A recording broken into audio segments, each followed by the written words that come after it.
आओ भरपूर तालियों से उसकी प्रस्तुति करें।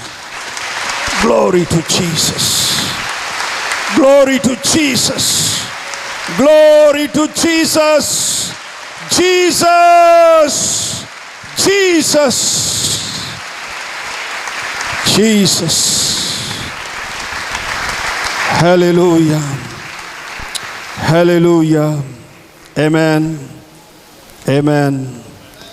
ज़बूर एक, इसमें खुदावंद का view, how does God look at अस,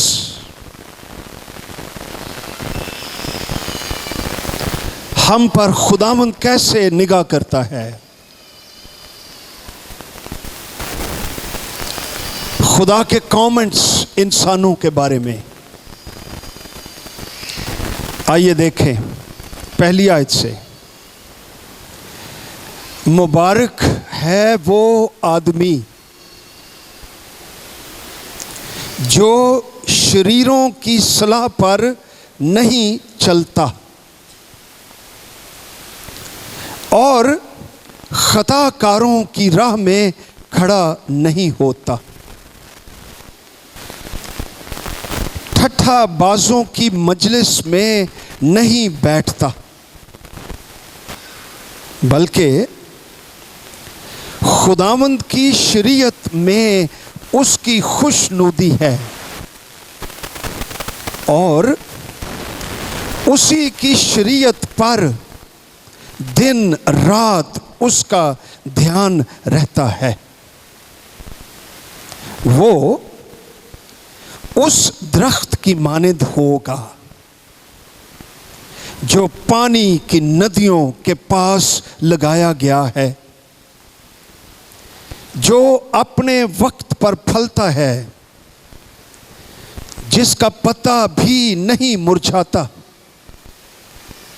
सो जो कुछ वो करे बारवर होगा। शरीर ऐसे नहीं,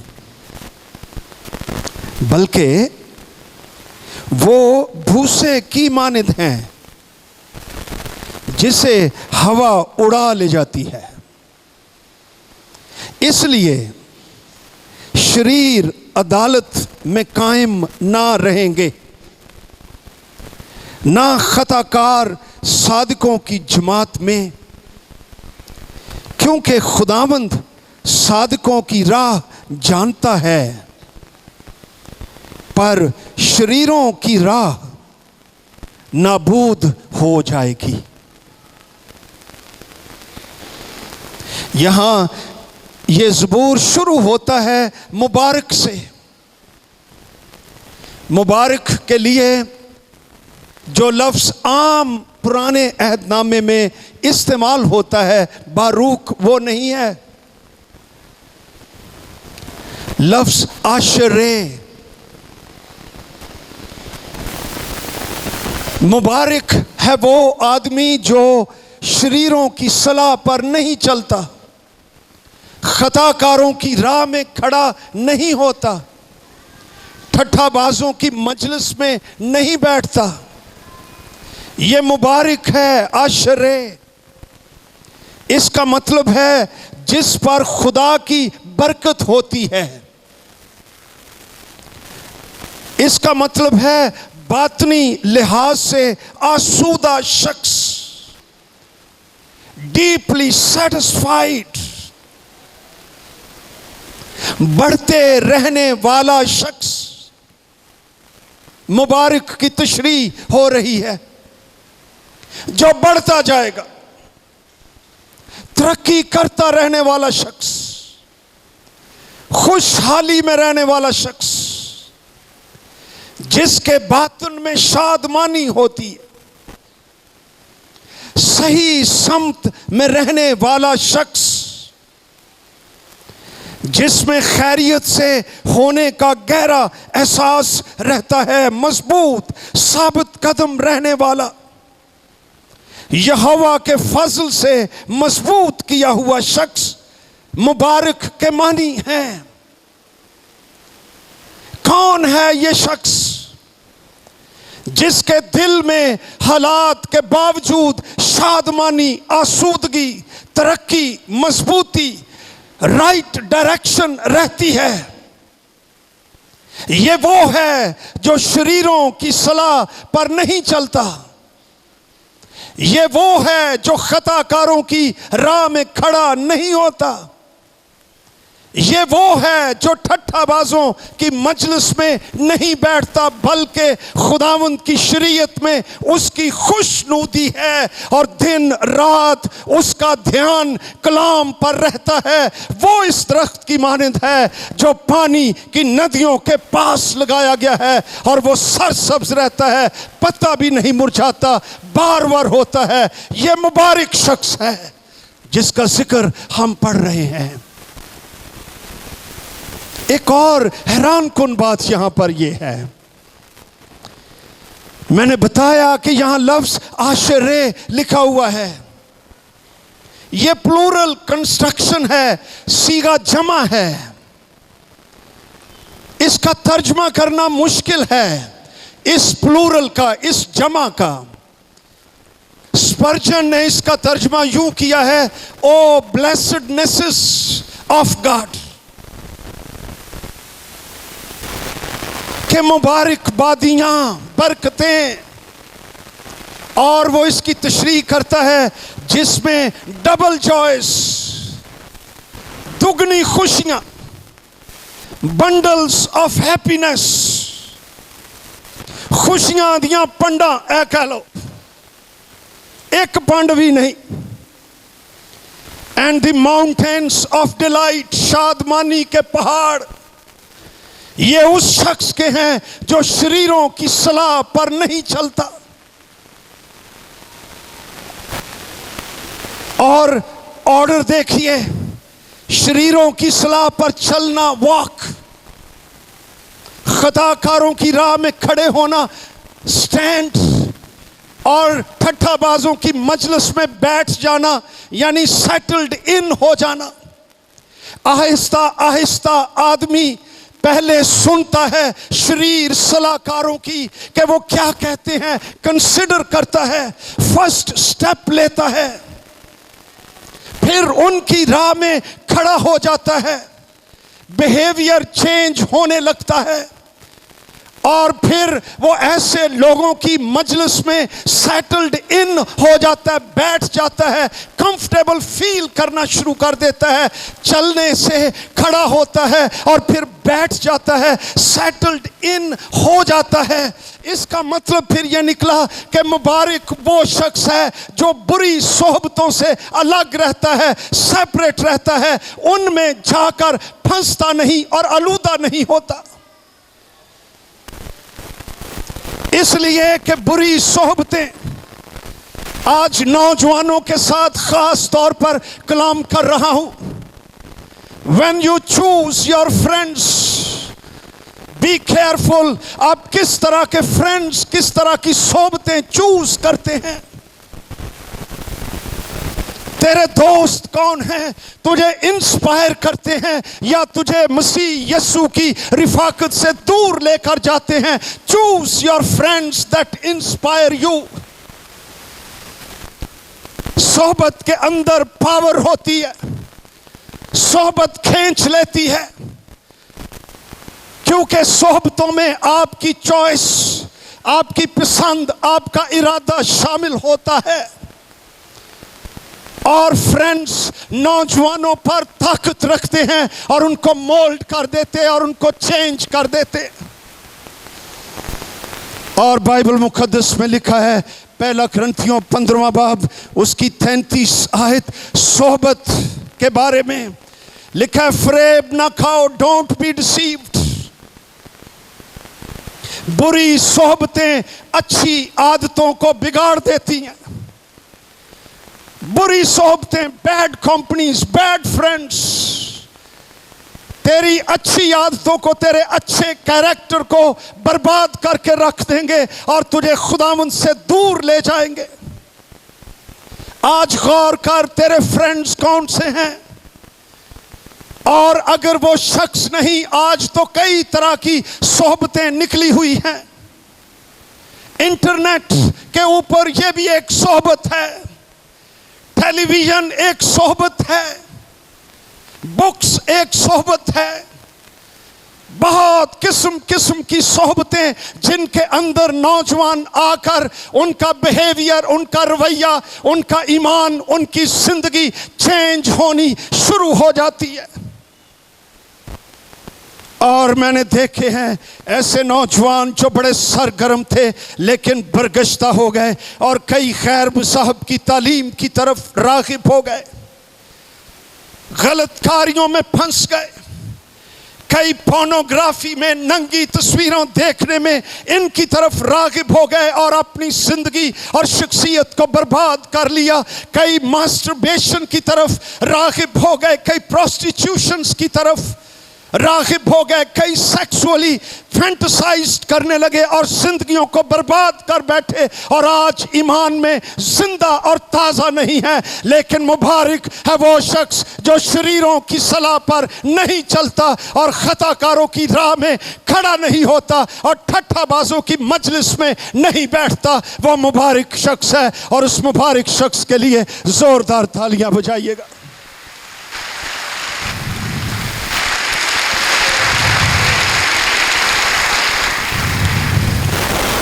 Who are your friends?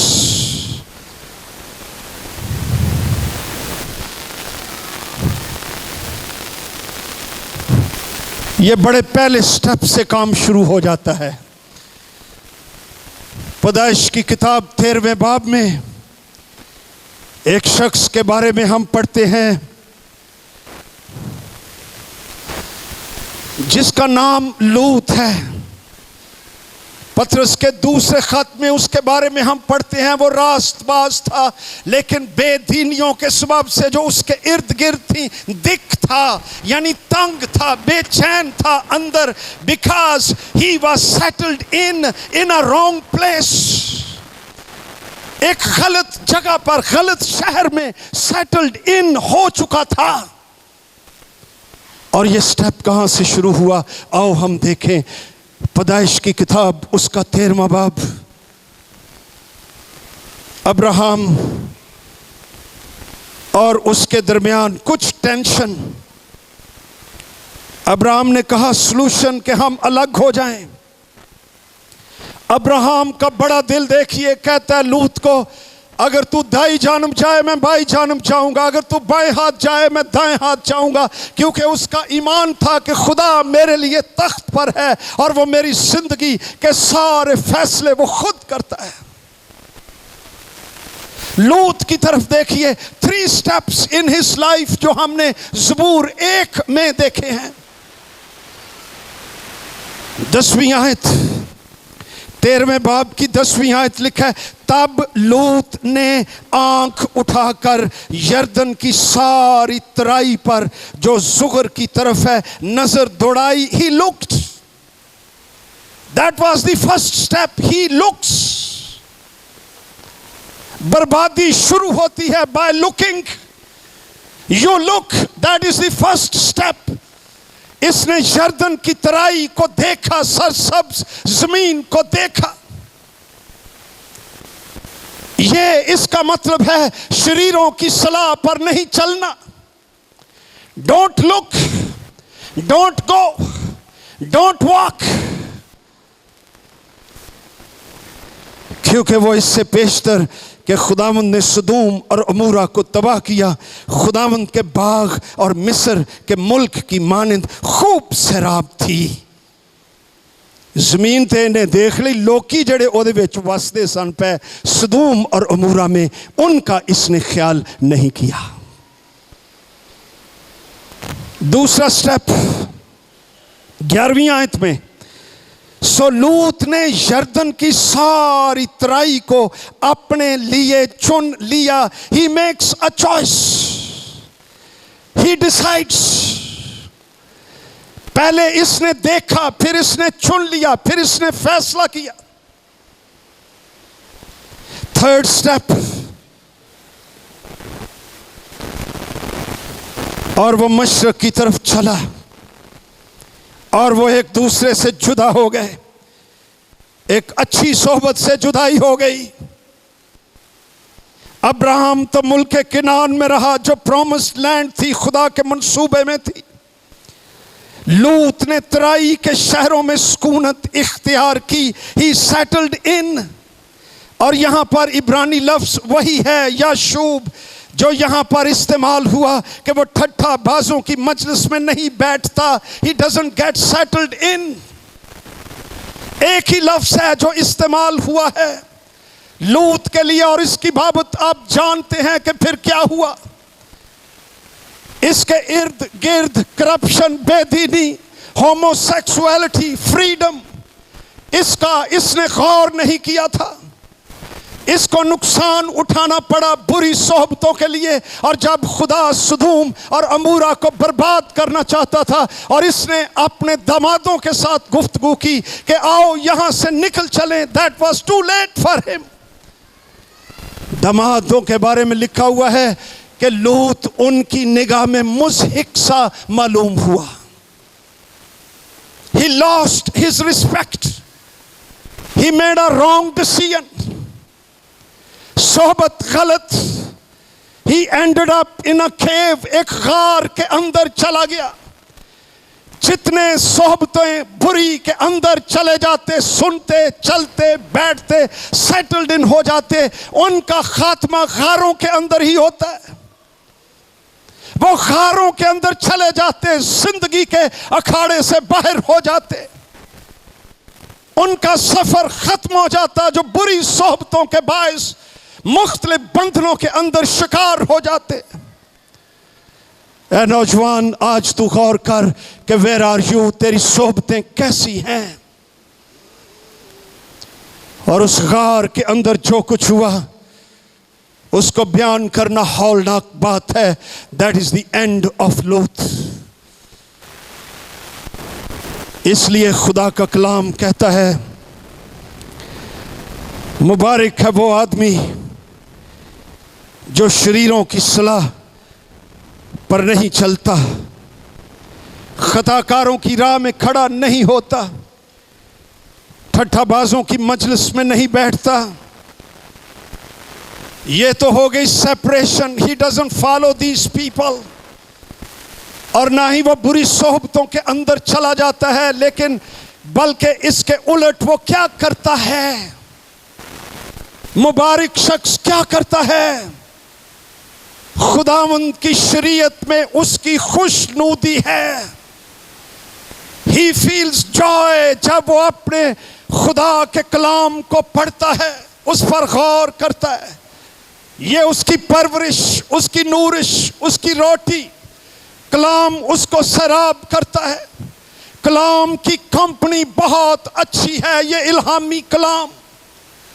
इसका मतलब है कि मुबारक शख्स जिसका जिक्र हम सुन रहे हैं, ये खुदा के ममसू लोगों की कंपनी में रहता है। क्योंकि बाइबल मुकद्दस के अंदर जिसमें 66 किताबें हैं, 40 मुसन्निफीन हैं, वो बेशक वक्त 40 लोगों की रिफाकत में रहता है जिन पर खुदा का पाक रूह नाज़िल हुआ। उन्होंने इल्हामी कलाम लिखा। बादशाह हैं, शायर हैं, और बहुत से लोग हैं, अदब है, हिस्ट्री है, बहुत कुछ है।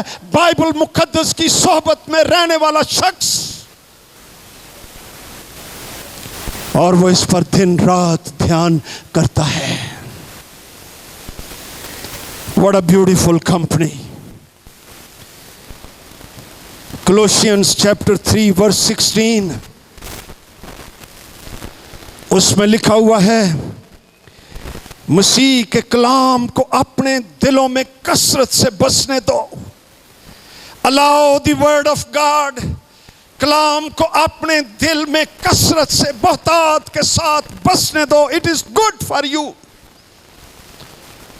It will help you. ज़बूर 119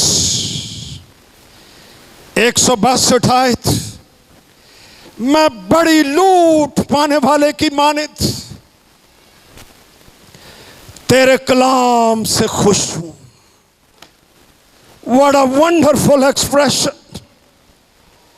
ज़बूर 119 उसकी 164 आयत, मैं तेरी सदाकत के अहकाम यानी कलाम के सबब से दिन में 7 बार तेरी सताइश करता हूं।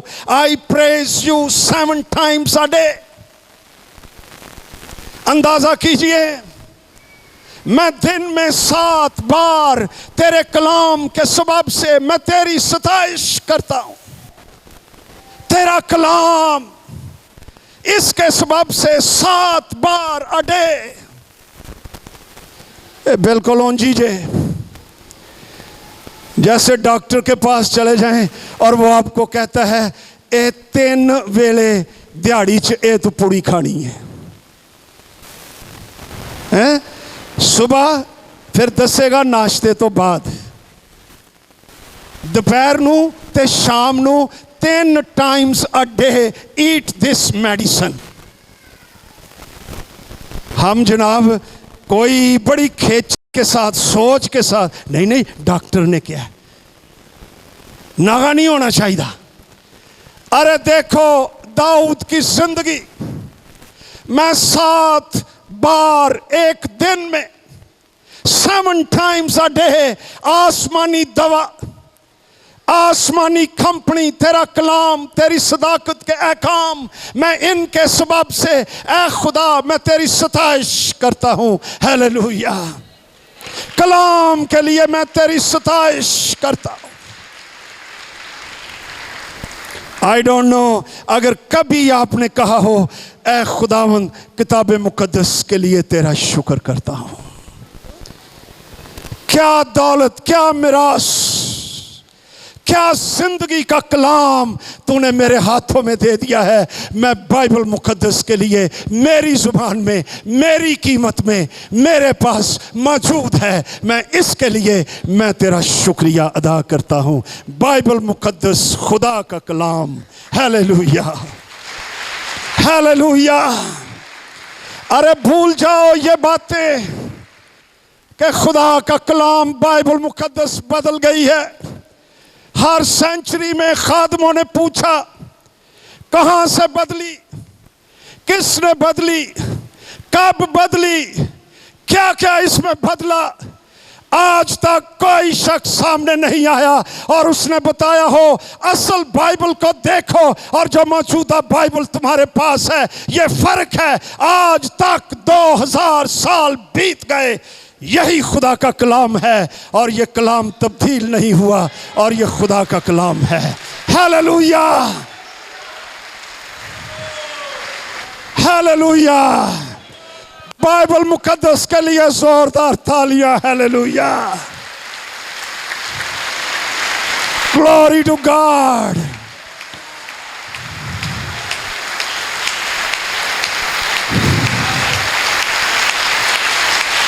हालेलुया। बाइबल मुकद्दस, बाइबल मुकद्दस।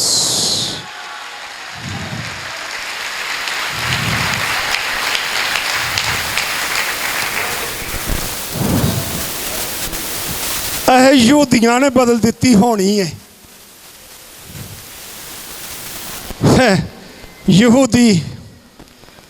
अरे आज तो कंप्यूटर निकल आए हैं और टक टक टक हो जाती है। उस वक्त स्क्राइबर्स फकी इसको हाथों से लिखते थे। तो जब यहोवा का नाम उन्होंने लिखना होता था, लिखने वाला कलम छड़ देता सी। अंदाजा करो खुदा के कलाम की रिस्पेक्ट और ऑनर कितनी है।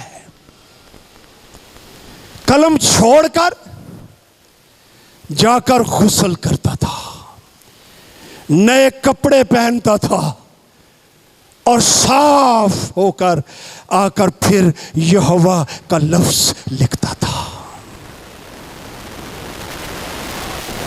एक आयत च 3 वारी यहोवा दा लफ्ज आ गया है ते उन्हें 3 वारी नहा के ते 3 वारी लिखना है। इन्हां नूं कहंदे हो कि ये खुदा दे कलाम नूं बदल देंगे। अरे no no no no no. ਇਹ ਯਹੂਦੀਆਂ ਤੇ ਕ੍ਰਿਸਚਨਾਂ ਨੇ ਮਿਲ ਕੇ ਬਦਲ ਦਿੱਤੀ ਹੋਣੀ ਹੈ। ਇਹਨਾਂ ਦੋਵਾਂ ਦੀ ਤਾਰੀਖ 'ਚ ਲੜਾਈ ਰਹੀ ਹੈ। ਇਹ ਕਦੀ ਮਿਲ ਕੇ नहीं बैठे आज तक। नो। एक दफ़ा मैं ट्रेन पर जा रहा था, ट्रेन से भी मैं बड़ा सफ़र किया जी। एक आदमी मेरे पास बैठ गया और मैं बाइबल पढ़ रहा था और वो गैर मसीही था और मुझे कहता है ये बाइबल है। मैंने कहा यस। यानी उन्हें पता नहीं सी एक ही है। कहता अच्छा अच्छा ये तो बदल गई है। मैं दिल च सोचा इनू ये भी नहीं सी पता कि यह बाइबल है, तो रटिया इतराज लाता सू कि यह तो बदल गई है। मैं कहो हो अच्छा, या मैं तो फिर अपना वक्त ही ज़ाया करन दिया। तो जिथों तेनू पता लगा ना कि बदल गई है, वो लिया मैनू असली दे। कहता मैं किते वेखी तो है जी, मैं झूठ बोलता सू। मैं क्या यही मेरा एड्रैस, तो जदों तेनू पता लग जाए, महीने बाद, 2 महीने बाद, 3 महीने बाद, तो मैनू इतला जरूर देनी है। मैं इनू छड़ के ना तो मैं असली बाइबल पढ़ांगा। ओ जड़ा कि खुदा दा कलाम है। अज खरे को 30 साल हो गए जे, मेरा ड्रैस भी वो कोल पिया है, कभी नहीं आई, इसलिए कि बाइबल मुकद्दस खुदा का कलाम है और यही सच्चा है, यही हमारे पास है। इसके लिए खुदा का शुक्र और उसकी तारीफ हो। हालेलुया।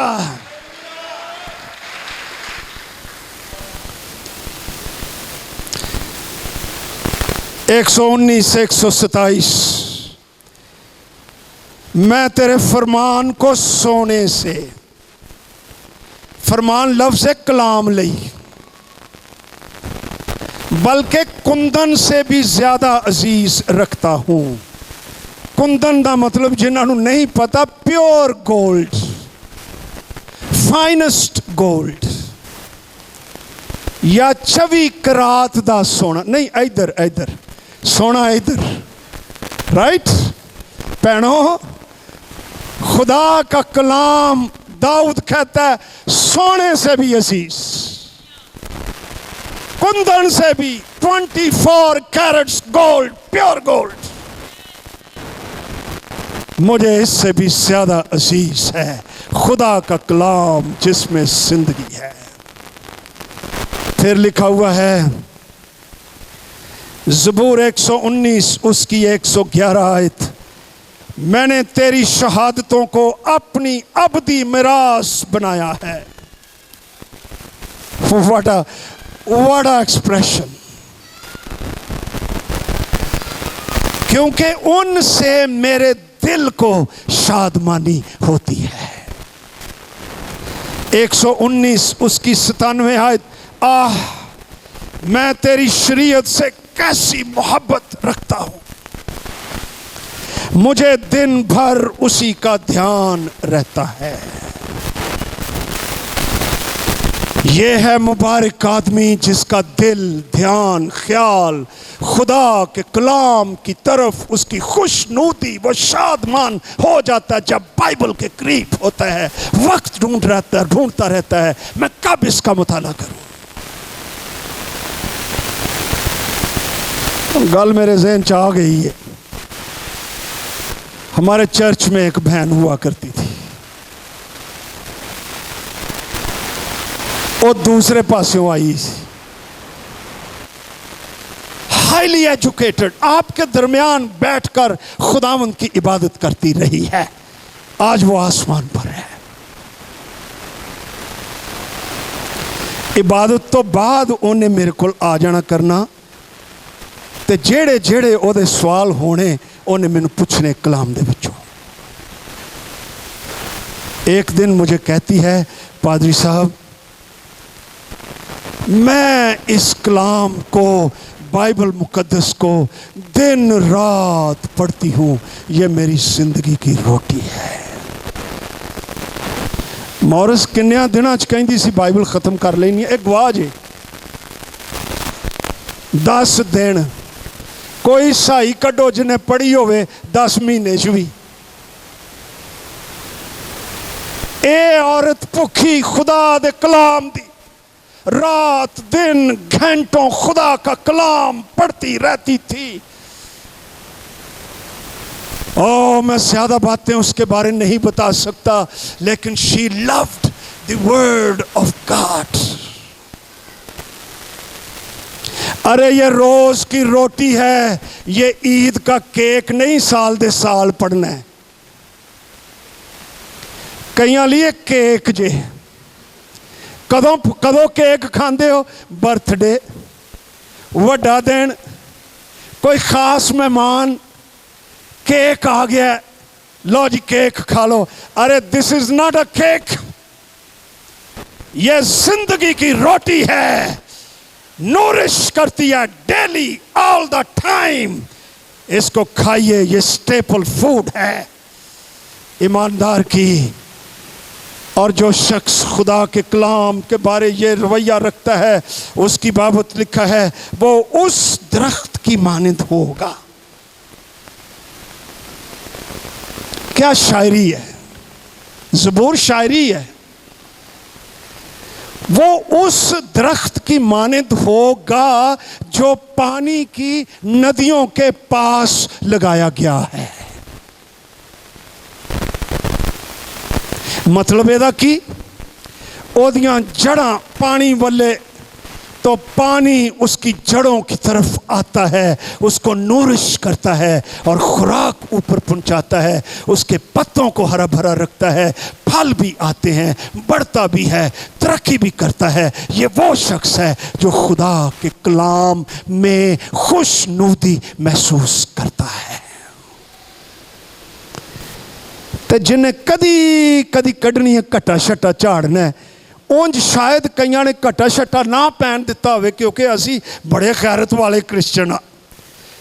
ऐ मड़ा मड़ू के कपड़ियां च लपेट के ऊंची थां दे उत्ते रखी है।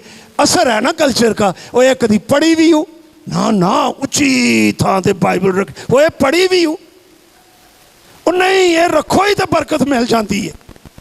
ये सराहने ही रखो, ये वैसे ही रखो, ये खुदा दी किताब है। अरे नो, ये हमारा कॉन्सेप्ट नहीं, ये खुदा की तरफ से इंसान तेरे लिए लव लेटर है। इसको खोल, इसको पढ़, इसको कई बार पढ़, इसको समझ, इसकी स्पिरिट को समझ, और ये तुझे जिंदगी की नूरिशमेंट देगी और तुझे जोरावर बनाएगी और तुझे मजबूत करेगी। हालेलुया।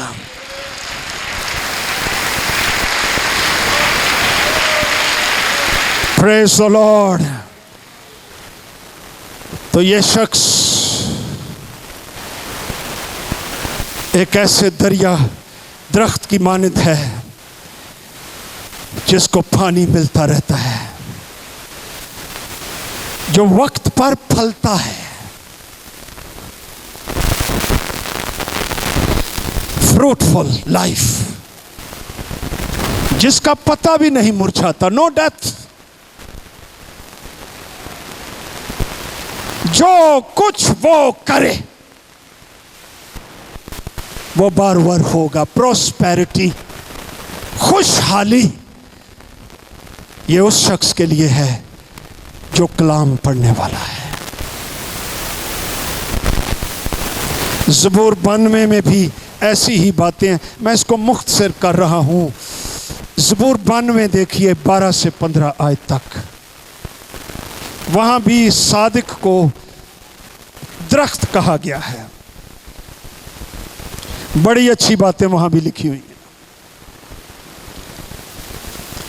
ज़बूर 92 उसकी 12वीं आयत। सादिक खजूर के दरख्त की मानिंद सरसब्ज होगा, वो लुबनान के देवदार की तरह बढ़ेगा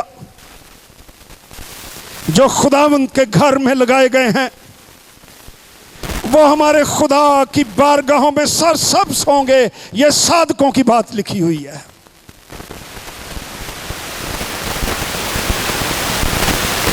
वो बुढ़ापे में भी बरूमंद होंगे, वो तरोताजा और सरसब्ज रहेंगे। हालेलुया।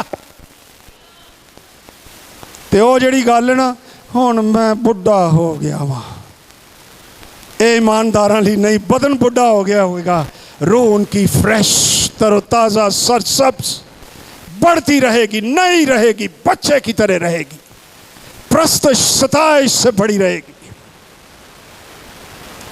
हैं सिस्टर नैन्सी हुण खुश। हालेलुया। वो तरोताजा और सरसब्ज रहेंगे ताकि वाज़े करें कि खुदावंद रास्त है, वही मेरी चट्टान है और उसमें नारास्ती नहीं।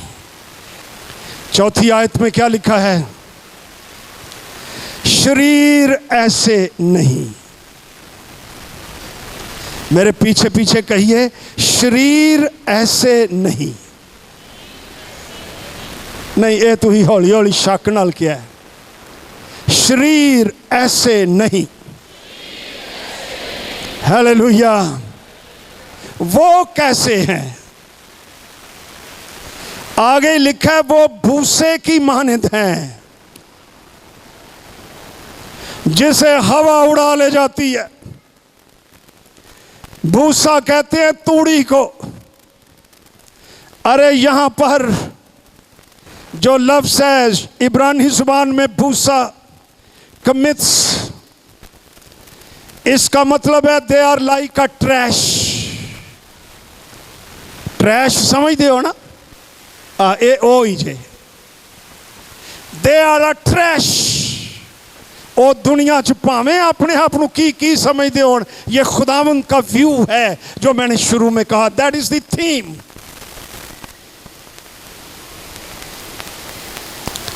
वो ट्रैश हैं, मतलब वर्थलेस, कोई कदर नहीं उनकी।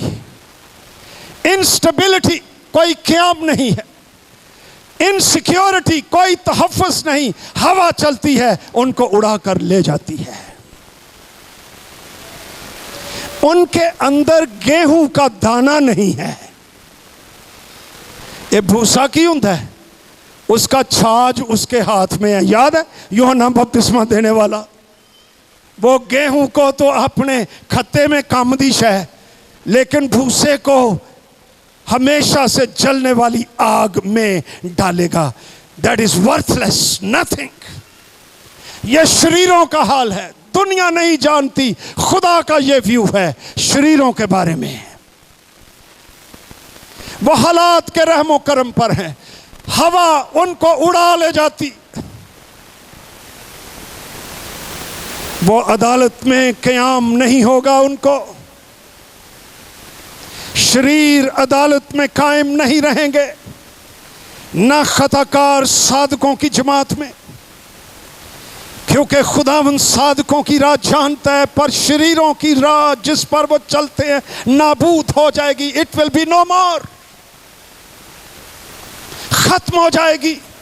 बर्बादी लिखी हुई है, अदालत आएगी। ये सूखे दरख्त हैं, ये जड़ से उखड़े हुए लोग हैं, ये भूसे की तरह हैं। हवा इनको उड़ा ले जाएगी। Think about it.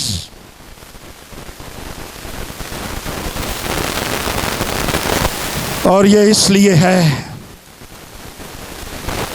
कि ये उस दरख्त के पास नहीं आए जो स्लीप पर मर गया, जिसकी बाबत लिखा हुआ है गलतियों के खत 3 बाब की 13वीं आयत में, जो कोई लकड़ी पर लटकाया गया लानती है। लकड़ी के लिए जो लफ्ज़ है लिटरली इसका मतलब है ट्री। एक और ट्री है, एक और दरख्त है जिस पर यीशु नासरी हमारे लिए लटकाया गया। हमारी जगह पर जिस तरह के शरीर होते हैं, इस तरह की जगह उसने खुद ले ली। वो शरीरों की जगह खुद आ गया। उनके गुनाह, उनकी बीमारियां, उनकी लानतें, उनका भूसा उसने खुद उठा लिया। उनकी खातिर खून बहा लिया, मोहब्बत रखी।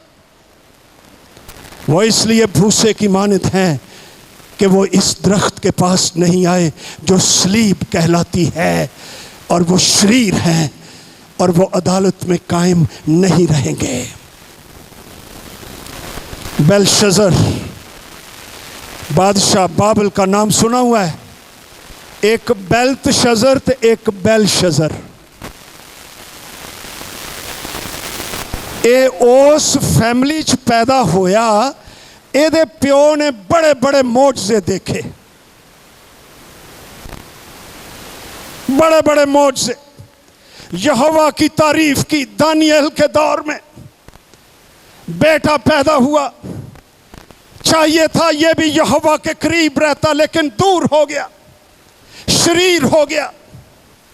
एक दिन इसने अपने ऑफिसर्स को इकट्ठा किया, शराब पी रहा था और नशे में कहता है, ओ यहोवा की हैकल में से जो सोने के बर्तन लाए थे, कप लाए थे, वो लेकर आओ मेरे पास। बादशाह का हुक्म था, जनाब सारे गए और सोने के ज़रूफ जो यहोवा के थे वो ले आए।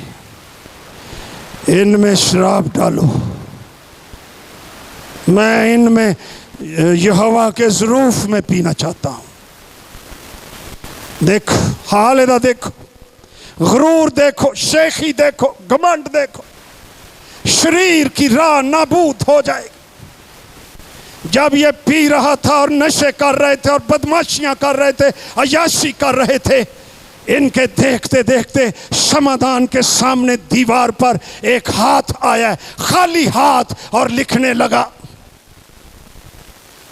तो लिखा हुआ है, पढ़ना कहीं, इसकी कमर के जोड़ ढीले हो गए। ये हुणे 2 मिनट पहले जड़ा समझदा ही कि मैं खुदा हूं, जोड़ ढीले हो गए। तो जदों इत्थे जोड़ ढिले होण, गोडे भी इंजन कर देने, खड़ा नहीं हुआ जाता, परेशान, और देखता है ये क्या लिखा हुआ है। लाओ जादूगरों को, फालगीरों को, दानिशमंदों को, पढ़े मेरे लिए, इसका तर्जमा करें, मुझे इससे खौफ आ रहा है। सब नू बुला लिया, कोई नहीं पढ़ सका। ओदी फिर मां बोलती है, पिछली पुश्त, पुत्र तेन मैं कई बारी क्या सी तू इंज ना करया कर, वेख्या ना हुण तेनू जिंदा खुदा ने फड़ लिया आई। अम्मी बताओ ये कौन पढ़ सकता है? कहती है तेरे बाप का जब वो बादशाह था, एक आदमी था दानिएल, उसमें यहोवा की रूह है, इलाही मुकद्दस रूह, उसको बुला, वो तेरे जोड़ ठीक करेगा। वो आ गया, उन्हें भी पहले चंगा सख्त लेक्चर दिता है तेरी से। उन्होंने माजी दसिया, ओदे प्यो दे बारे दसिया, तूने इतना गुरूर के साथ, घमंड के साथ, ए शरीर, तूने खुदा के ज़रूफ में शराब पी है। ये लिखा हुआ है, मिन्ने मिन्ने तकीलो फरसी, तेरी अदालत हो रही है और शरीर अदालत में कायम नहीं रहेगा। इसका मतलब क्या है?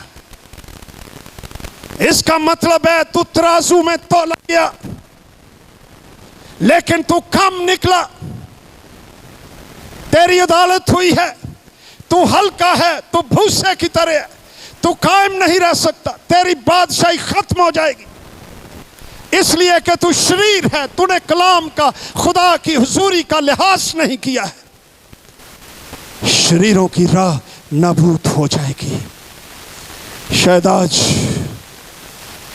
आप ऐसी जिंदगी गुजार रहे हैं जो शरीर की जिंदगी है, जिस जिंदगी में बाइबल मुकद्दस नहीं, बुरी सोबतें हैं, खताकारों की राहें, शरीरों की सलाह, ठट्ठाबाजों की मजलिस है।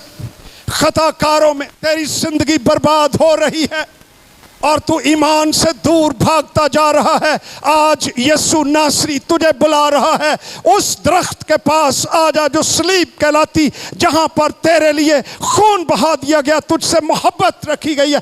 Come to the cross of Jesus, तो तेरी जिंदगी सरसब्ज बारवर, फलदार, प्रॉस्परस, गुनाहों से मुआफ़ी जिंदगी तेरे अंदर आ जाएगी और तू मुबारक लोगों में शामिल हो जाएगा।